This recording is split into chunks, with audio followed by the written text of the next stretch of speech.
So mga idol, kain tayo ng banagan at upapa. Alit tayong suka.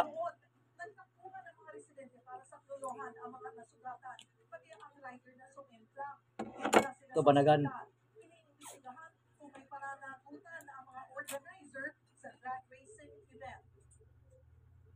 Pautay-utay ang 5 pisong taas presyo ng petrolyo ngayong linggo. Yan ay para raw hindi masyadong mabigatan ang mga consumer. Pero sabi ng isang transport group, presyong bitay pa rin yan.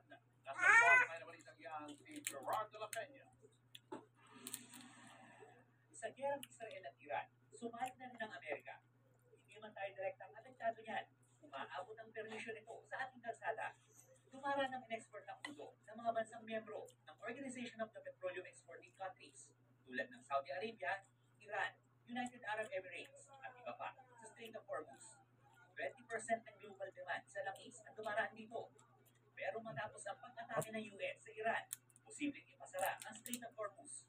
Kapag nangyari yan, magkakaproblema sa supply ng produktong petrolyo at tataas lalo ang presyo nito.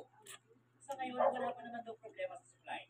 Pero dito sa Pilipinas, dalawang oil price hike ang ipagtutupad ngayong linggo. Bukas, tataas ng 2 pesos and 60 centavos ang diesel, 1 peso and 75 centavos sa gasolina, Ano tinatawag nilang 2 pesos and upapa? 40 centavos sa kerosene. Pagdating ng Huwebes, tataas ulit ng ganyan ang presyo ng petrolyo. Ibig sabihin ngayong linggo, may 5 piso ang itataas sa kada litro ng diesel, may 3 piso sa gasolina, at halos 5 piso sa kerosene. Napakabigat yan para sa mga jeepney driver na gaya ni Romeo Pascual. Ang kinita niyang 500 pesos kada araw, may 300 pesos na lang. Ako, dinagtagpahirap na naman yan. Pangulap na. Kukuhaan pa nila. Panawagan ng grupong Pistol, tanggalin na ang excise tax sa langis. Kahit pinati sa dalawa ang big time oil price hike, hindi pa rin sangayon dito ang grupo ng mga tsuper. Parang gusto nga palabasin, may utang na loob tayo dahil hindi biglaan, pero sinta ng bita. Tikman naman natin itong ugita. Nakahanda naman daw ang fuel subsidy para sa mga Itong PUV, galamay. ng mga jeep, bus, taxi at tricycle. 2.3 billion pesos sa paghahati-hatian nila.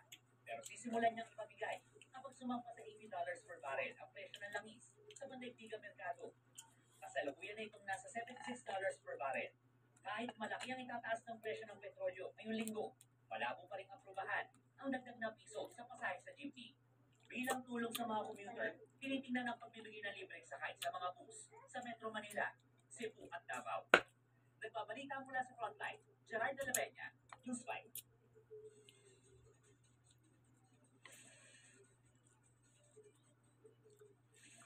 Further update naman tayo, mga kapatid. Meron po tayong dalawang binabantayan sama ng panahon sa loob at labas ng ating Philippine Area of Responsibility.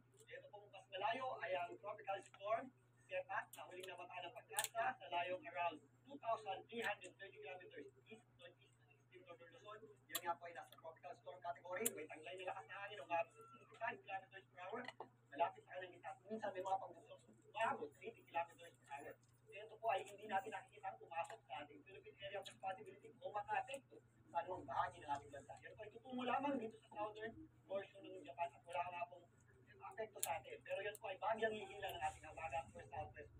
Pero mostly yung ating habagat po ay pinapalakas. Itong low pressure area sa loob ng Sa ilalim, Philippine Area of taba niya. Responsibility na huling namata ng pag-asa sa line around 175 kilometers west-southwest ng Luzon, Valley. Ito po ay hindi natin nakikita maliit ng ganap na bagyo in the next 24 hours. Yan po ay posibleng kumilos lamang